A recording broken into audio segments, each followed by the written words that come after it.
Yeah, another wonderful win, another wonderful day, another champion, another victory, another successful day.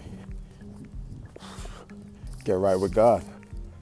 I'm telling you, once you start putting God first, your family second, only to God, and business third, you're gonna start seeing amazing things happen when God is in it. But you gotta trust the process. You gotta have faith. You gotta trust the process. I know sometimes you guys hear these things, you probably think it all sounds good, it sounds like great motivation, it sounds like good scriptures. Okay. But I'm here to tell you that I am a testimony. I am a testament to what I'm testifying to you.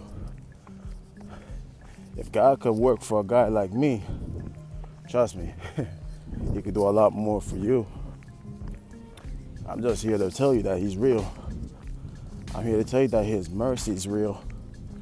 I'm here to tell you that his forgiveness is real. I'm here to tell you that his love is real. I'm here to tell you that everything that you think about God is real. I'm here to tell you that it's pure.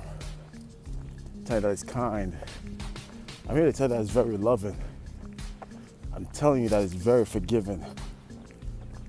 Everything that you seek within God and everything you seek of God is pure and it's beautiful and it's kind and it's loving. So I want to encourage you, seek him. Seek God for yourself. Seek his love. Seek his approval. Seek everything. And watch what God do for you. Have a blessed day. Keep winning.